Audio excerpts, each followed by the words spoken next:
dan akan dilanjutkan dengan tanya jawab. Baiklah, untuk pertanyaan yang pertama. Assalamualaikum warahmatullahi wabarakatuh. Ustadz, saya ingin bertanya, apakah orang yang bertaubat dosanya diampuni? Dan apakah dosa yang lalu yang pernah dia lakukan tetap dipertanggungjawabkan di akhirat? Itu yang jawab pertanyaan pertama. Taubat itu bagi kita umat Nabi Muhammad SAW itu satu keistimewaan. Kalau dulu umatnya Nabi Musa itu kalau taubat itu bunuh. Kalau umat Nabi Muhammad tidak. Innallaha yaqbalu taubata an ibadihi ma lam yughargir. Kata Nabi, sungguhnya Allah akan menerima taubat dari hamba-hambanya sampai dia bohong, sampai dia mau mati lagi. Jadi makanya banyak-banyak bertobat. Terus dosanya yang lalu itu tetap dipertanggungjawabkan. Tergantung, nanti dia ada dua. Kebaikan keburukan itu akan dihitung. Bisa dia tertutupi keburukan gara-gara banyaknya kebaikan dia. Tapi kalau kita merujuk ke ayat, faman ya'mal mithqala dzarratin khairan yarah, man ya'mal mithqala dzarratin syarran yarah. Siapa yang melakukan perbuatan baik sekecil apapun akan nampak. Siapa yang melakukan keburukan sekecil apapun nampak. Artinya semua akan dipertanggungjawabkan. Makanya ada yaumul hisab, hari perhitungan. Ada yaumul mizan, ada nanti timbangan. Ditimbang dia mana lebih banyak kebaikannya dari keburukannya. Kalau misalnya kebaikannya lebih banyak, tertutupi dia kan? Tertutupi dia. Nah, jadi mudah-mudahan dosa yang lalu itu jangan diulang. Tobat itu kan maknanya gitu. Tobat Pak Ustaz, tapi hari ini tobat, besok kumat.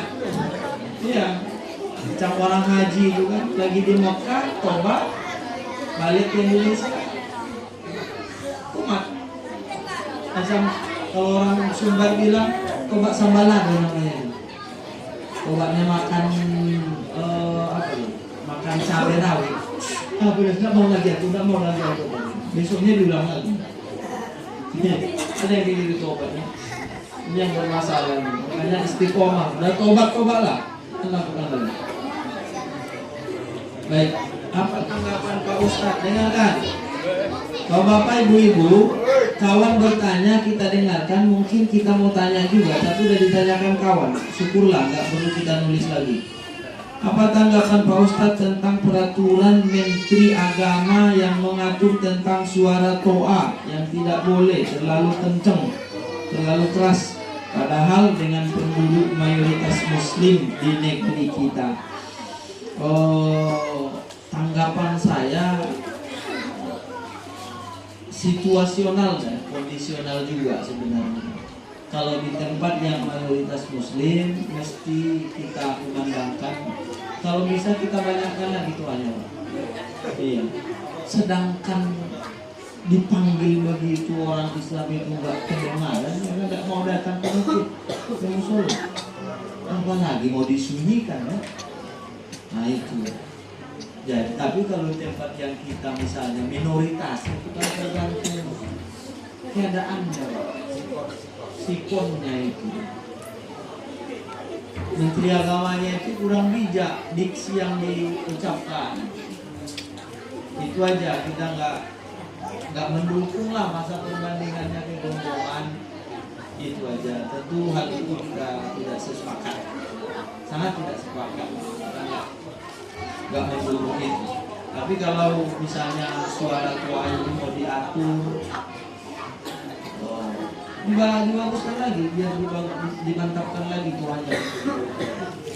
Itu diatur namanya. Baik, versinya kan macam-macam. Apa itu rukun qalbi, rukun qauli, rukun fi'li dalam salat. Mulia ini. Ini mungkin banyak yang nggak tahu ini Bapak. Kamu tahu? Apa arti rukun qalbi, qauli, fi'li? Ini dalam sholat. Dalam mazhab Syafi'i ada 3 rukun. 1 qalbi, 1 qauli, 1 fi'li. Qalbi itu hati. Rukun qalbi itu hanya 1, niat. Rukun qauli itu hanya beberapa juga. Fatihah, tasyahud. Itu qauli artinya perkataan. Takbiratul ihram, Allahu Akbar, itu rukun qauli. Jadi rukun qalbi itu artinya rukun yang posisi rukunnya dalam hati, qauli posisi rukunnya dalam ucapan, fi'li gerakan, perbuatan. Ruku, berdiri, sujud, duduk antara 2 sujud, itu makna rukun qauli, rukun fi'li. Nah, jadi ibu-ibu yang bertanya tadi itu, atau anak-anak atau remaja yang nanya, bapak-bapak nggak nanya diri. Ada yang peduli, ya kan? Karena tulisannya tahu ya, bapak-bapak jarang sih cantik ini tulisannya. Tidak tahu ya bapak ibu ya, rukun qalbi, rukun hati. Posisi rukunnya dalam hati, niat, hanya 1. Rukun qauli, perkataan, takbiratul ihram, bacaan Fatihah, tasyahud akhir. Itu aja. Hanya 3. Selebihnya itu rukun fi'li, perbuatan, gerakan. Berdiri, mengangkat tangan, ruku, sujud, duduk antara 2 sujud. Nah, itu rukun. Rukun fi'li, rukun gerakan dalam sholat. Nah, paham lah itu kurasa itu. Oh, nggak paham dia nggak didengarkan lagi. Ustadz, bagaimana caranya agar anak kita tidak kecanduan game online? Mama bapaknya jangan juga kecanduan game online. Biasanya gara-gara kita, Pak. Saya rasa-rasakan sendiri. Kenapa anak saya candu? Karena saya juga candu. Jarang itu anaknya kecanduan kalau ibunya nggak candu. Dia tengok ibunya datang dia dari sekolah gini, mama, mak katanya makan. Ibu aja mama.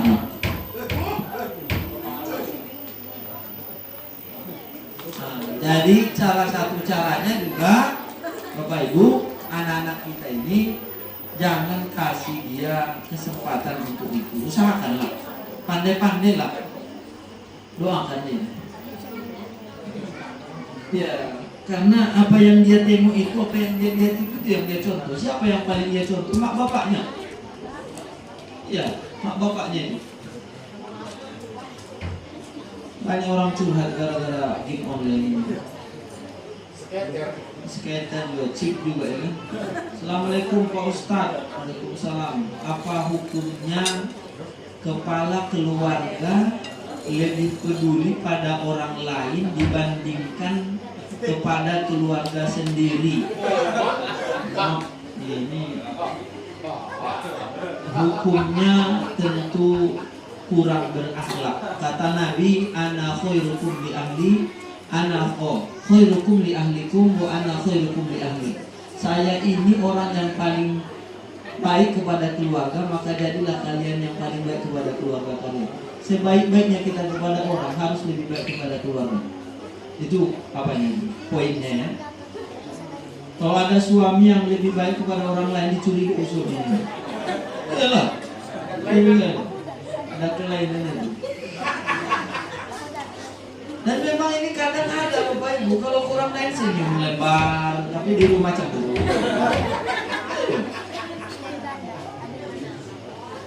Nah, kan udah biasa Pak Ustadz kami di rumah, kadang senyum juga, tapi terlalu banyak cemberutnya. Cuman ini akhlak ini berkaitan dengan akhlak kan. Tetap harus kita utamakan keluarga sepenting-pentingnya orang lain, tapi tetap lebih penting keluarga. Karena yang diperintahkan Allah, ku anfusakum wa ahlikum nar. Jaga dirimu dan keluargamu dari api neraka. Dirimu dan keluargamu, baru orang lain. Berikan kasih sayang kepada diri dan keluarga dulu, baru orang lain. Dan biasanya kalau baik dengan keluarga, baik dengan orang lain juga.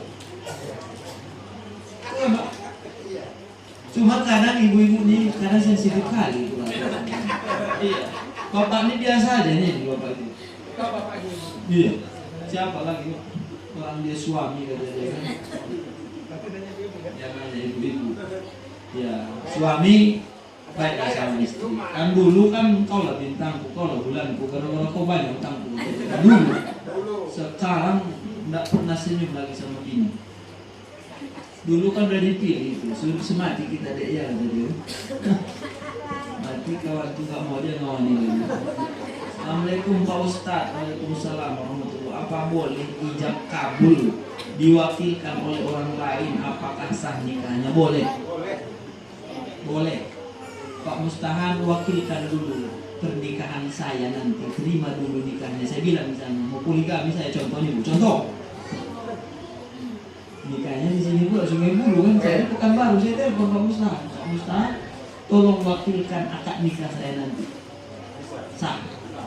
Saya terima nikah untuk Ustadz Sudobro dengan mas kawin 1 gunung emas. Sah. Contohnya. Tapi di perwakilannya itu harus ada akad ya bu ya. Bapak mungkin ini. Bapak atau ibu ini dua-duanya. Diwakilkan itu ada. Ya, tapi dalam pembahasan fikih Syafi'iyah itu ada pembahasan tentang perwakilan. Boleh diwakilkan pernikahan. Tapi dalam mewakilkan itu tetap harus ada akad. Pak Mustahan, tolong wakilkan saya. Itu kan akad. Ya, harus saya sampaikan perwakilan itu macam kuasa hukum gitu. Ya.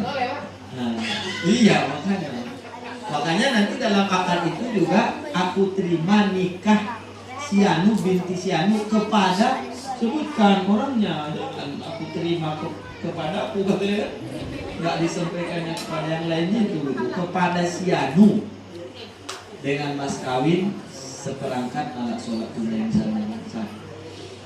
Lanjut. Jadi jangan ragu bapak ibu. Misalnya ya, jangan ragu kalau mau mewakilkan. Ya, boleh. Cuman dalam mewakilkannya itu tetap harus ada akad. Itu yang saya bilang tadi. Saya mewakilkan pernikahan saya kepada Pak Daulay, tetapi saya kepada Bapak tetap harus ada akad. Pak Daulay, wakilkan pernikahan saya ya. Iya, saya akan wakilkan ke Bapak. Saya mewakilkan. Sianu binti Sianu kepada Sianu dengan mas kawin.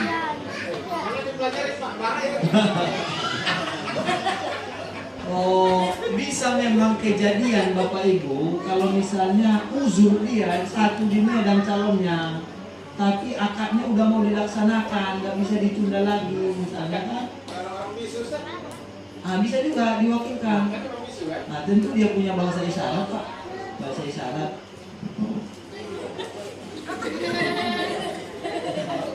Oh yang terima, karena dia nggak bisa ngomong kan Pak.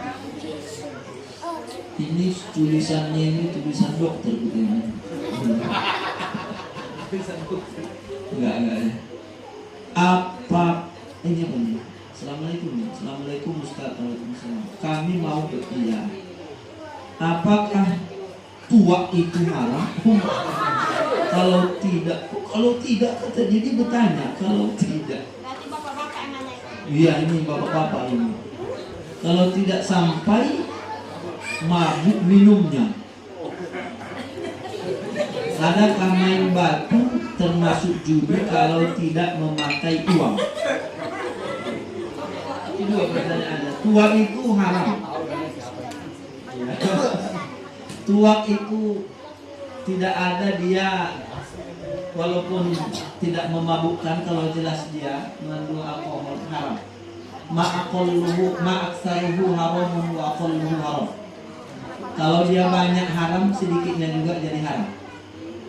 Sama kayak maaf, kotoran, tai. Haram itu banyak, sedikit juga haram itu. Nah coba makan. Ya kan, konsumsi pula. Jadi kalau minum tak sampai mabuk pun tidak haram. Tidak ada itu. Ini mau cari apa namanya? Cari masalah nampaknya. Kecuali untuk obat darurat itu pun kalau masih ada yang lain nggak boleh itu. Iya, agama ini apa namanya? Rasional ini bapak ini. Kayak kencing onta tuh ya. Masa kencing jadi haram, jadi halal. Susah itu.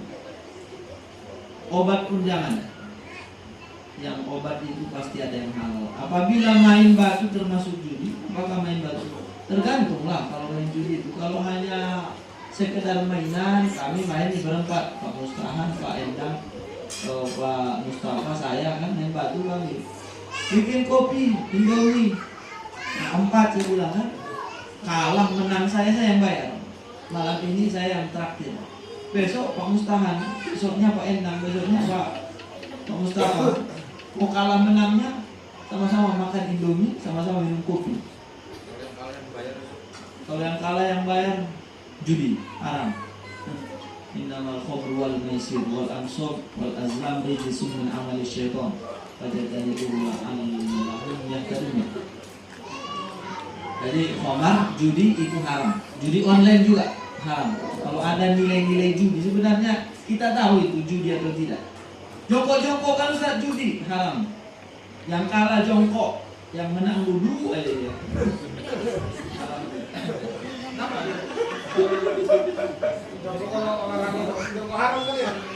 Turnamen jangan ada di pungut biaya pendaftaran. Misalnya ada donatur dikumpul sana dapat.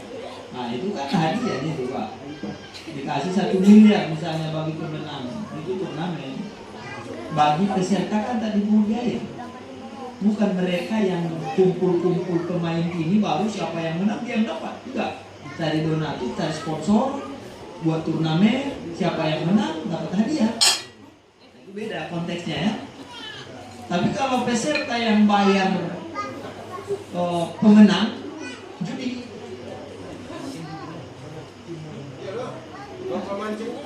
Mancing termasuk.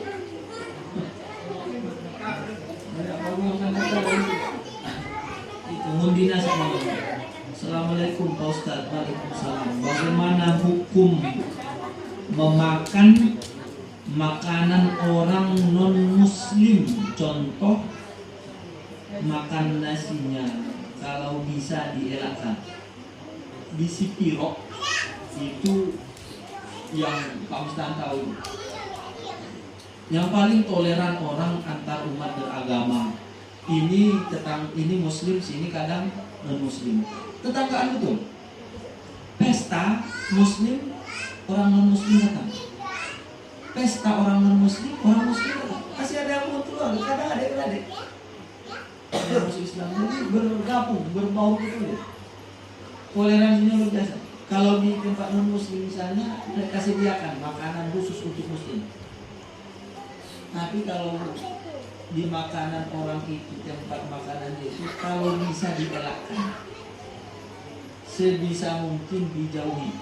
Saya lupa bunyi hadisnya, tapi ada pernah terbaca sama saya, jauhilah makan bersama orang-orang yang tidak seagama dengan. Dikhawatirkan itu piring, itu tempat makan ada pernah diletakkan, ditaruh di situ yang haram. Dan dia nggak tahu nyamak. Kalau kita tahu nyamak. Kalau kita jatuh dijilat anjing ini misalnya, ini harus disamak. Nggak bisa bersih ini dia kalau nggak disamak. Bawa dia ke air keruh atau pakai tanah, dilapkan di situ, baru 6 kali lagi pakai air. Nah gitu dia cara mensamaknya kan. Itu piring mereka mana disamak-samak. Nah jadi diusahakan jangan sampai makan-makan, kecuali makanan yang sudah dikemas ya, dibungkus. Nah itu caranya. Kalau makan makanan yang kue-kue, dulu kami baru pulang kampung ada kue. Enggak begitu. Diusahakan kan. Dan mereka saya tengok ngerti. Rata-rata mereka paham dan mereka tak tersinggung dan bilang kalau dia agak-agak tersinggung, maaf ya kami nggak biasa. Maaf. Bagaimana cara mandi junub? Mandi wajib. Yang benar Ustaz. Ini lemah ini.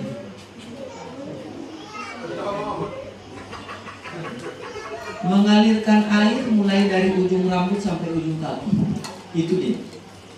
Rukun mandi itu ada dua. Satu, niat. Yang kedua, mengalirkan air mulai dari ujung rambut sampai ujung kaki. Pastikan air itu merata mulai dari ujung rambut sampai ujung kaki. Itu aja. Kalau misalnya mandi di sungai paling mudah, langsung dulu selesai. Jadi pastikan ketiak-ketiak tidak apa, semuanya sampaikanlah air itu kan. Itu ukurnya ya, ukur mandi. Oke. Lanjut. Ada sebagian menyampaikan sebelum kita mandi wajib, katanya harus wudhu. Baik, ada tambahan. Sebelum mandi wajib, memang bagusnya kita wudhu dulu. Wudhu seperti wudhu orang mau sholat. Basuh muka, basuh tangan, sapu kepala, sapu telinga, basuh kaki, baru mandi. Nah itu dia apanya tuh, sunnahnya tuh. Dan disunahkan juga menutup aurat. Laki-laki pakai kain basahan, perempuan juga tutup auratnya, walaupun sendiri di situ, tapi mereka tahunya dia itu nampak ini. Walaupun sebenarnya hukumnya boleh-boleh saja, paling makruh ya Pak ya, makruh dalam kajian hukum.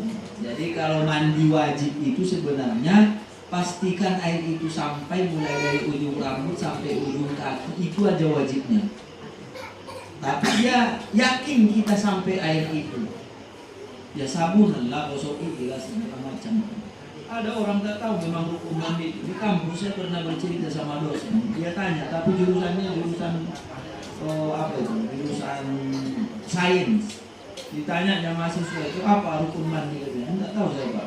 Yang tahu saya kodol, gosok gigi, sabun. Nah, jadi agama itu nggak sulit ya. Nggak sulit, berniat dan menyampaikan ayat ke seluruh tubuh itu dia. Lanjut, Assalamualaikum. Ustaz, masih ada terakhir nih. Seorang yang bekerja berat, apakah boleh tidak puasa Ustaz? Boleh, soalnya tidak sanggup. Ya. Lalu bagaimana cara mengganti puasanya Pak Ustaz dari tahun ke tahun? Misal ada dua contoh ini, orang yang bekerja berat dan supir. Supir bus itu Pak, kalau antar provinsi itu kapan dia mau puasa Pak? Berat itu. Supir truk-truk itu antar provinsi itu termasuk tuh yang dikasih kilah, yang dikasih keringanan bagi orang Islam untuk tidak berpuasa. Ngegrek tiap hari, Allah makan aja saya susah, apalagi nggak makan.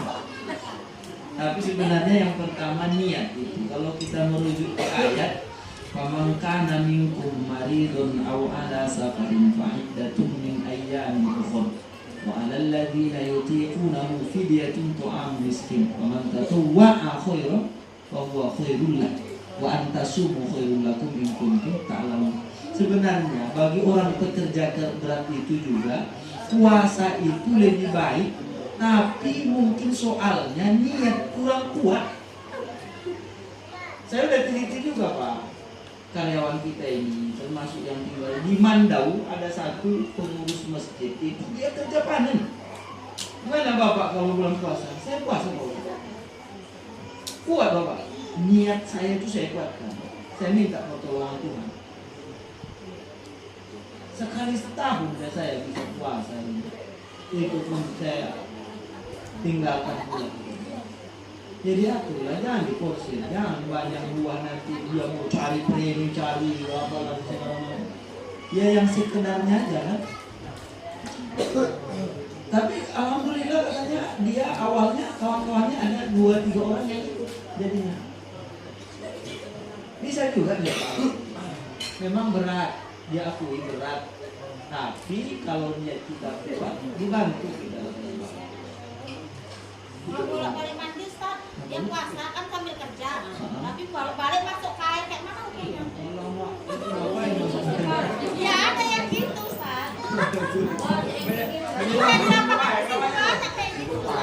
Terlalu panas kan? Oh iya.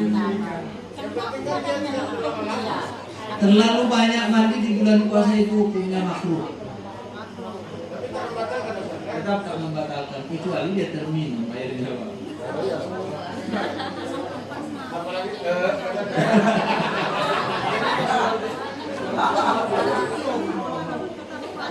Oh iya. Berkumur-kumur dalam waktu puasa sebenarnya sekedar berkumur-kumur itu sah-sah saja, boleh-boleh saja. Kalau dalam mazhab Syafi'i itu sebenarnya kalau masih di bawah jam 12 itu masih boleh kita, belum dipandang makruh. Tapi kalau sudah di atas jam 12 ke bawah sampai berbuka itu nanti dipandang makruh, berkumur-kumur ke bawah. Bau lah Pak Ustaz. Baunya mulut orang yang berpuasa itu Allah ganti nanti harumnya lebih harum kasturi lagi semua. Itu dia. Ya jangan kalau cerita sama kamu. Tidak, kalau bulan puasa kan dijaga lah ya kan. Agak-agak ditundukkan lah pula. pakai masker ya. Iya pakai masker bisa juga dia sendiri yang merasakan baunya kan gitu. Bapak Ibu ini beberapa pertanyaan mudah-mudahan bermanfaat. Memang kadang pertanyaan itu yang membuka ilmu itu baru ada yang dibawa ke pulang ya. Kalau nggak ada pertanyaan kadang luas saja apa yang disampaikan Pak Ustaz tadi antara tadi kan bahasa-bahasa ilmiah pula benar tadi. Masih ada pertanyaan? Silakan Bapak Ibu. Mungkin yang belum sempat menulis tadi ada satu atau dua lagi, dipersilakan Bapak Ibu.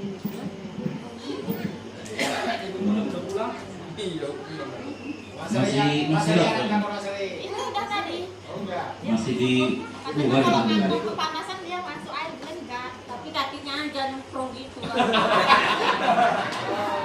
Kepanasan apa? Itu udah jelas ya, ya.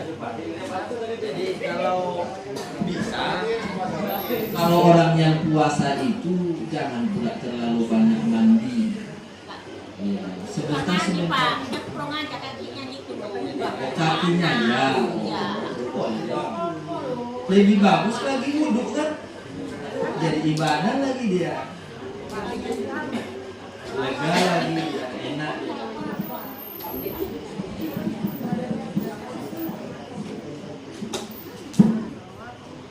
Nah, kalau masih ada ibu-ibu, kalau tidak ada biar langsung ke acara. Assalamualaikum Ustaz. Saya mau bertanya Ustaz, ini masalah panitia zakat untuk Ramadan. Itu bagaimana hukumnya Ustaz kalau panitia yang bukan terkatakan ambil zakat mengambil bagian di zakat tersebut? Itu bagaimana Ustaz hukumnya? Sekian Ustaz, terima kasih. Ini kasus.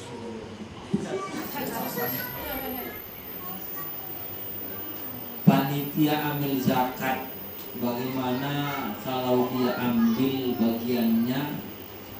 Dia tercatat enggak ini tadi sebagai ambil?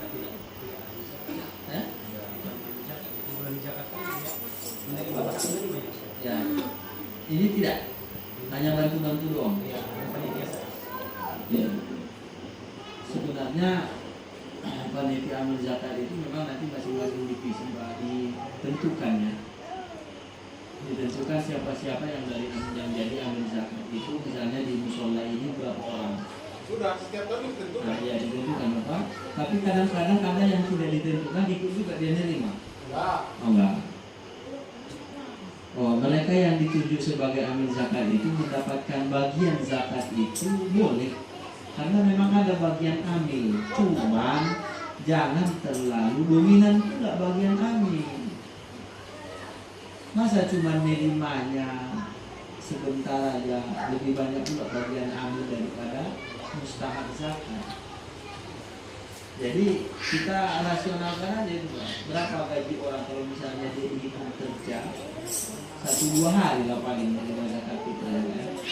1-2 hari, gaji 2 hari lah. Selebihnya tak sampai pun. Ya udah, berarti udah bagus. sudah bisa itu. Rencana saya memang mau buat nih nanti formnya. Kita PTAD karena Selalu ada Ustaz, keluarnya. di sini ada sudah penelitiannya setiap tahun. Ya, cuma nanti rencana saya Pak mau buat juga formnya, nanti kita atur masing-masing divisi kita bawa. Ini resmi dia dari kita kerohanian kan. Nah, jadi nanti datanya itu berapa jumlah muzaki di sini yang untuk kita tahun ini, berapa mustahabnya disalurkan di mana, di belakangnya nanti ditentukan. Nah, jadi catatan kita ada, laporan kita nanti kalau misalnya ada yang bertanya kita bisa jelaskan rinciannya gitu.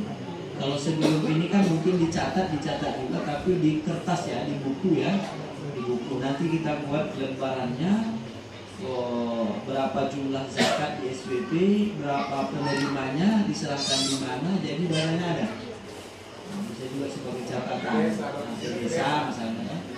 Tapi kan kita punya itu, dan nanti rencana saya itu kita tetapkan sesuai dengan ketetapan zakat dari kementerian agama, biasanya itu dari Kemenak ya Pak ya, turunnya itu ketetapan harga zakat itu dia. Jadi yang ambil itu ambil saja bagiannya, tapi jangan terlalu biasa.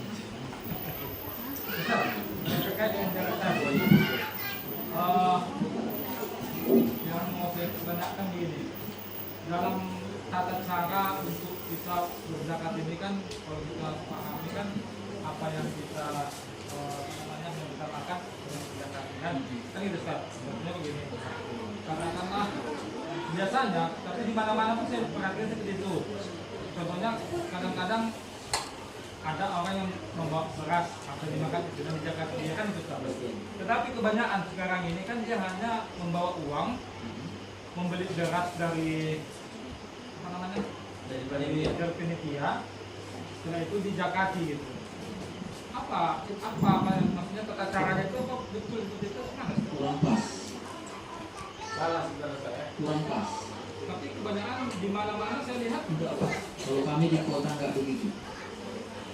Kalau Bapak mau bayar zakat kan ada harga zakat di situ. Beras bulog sekian, beras kopi sekian, beras mundan sekian, beras ini sekian. Jadi ada harga mana beras yang kita makan, tetapkan harganya.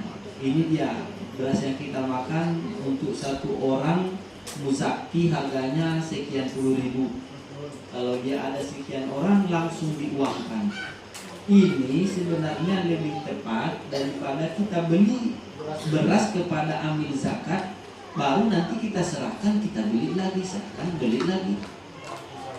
Kurang pas itu Pak, karena nggak ada hak amil zakat untuk memperjualbelikan itu hak orang.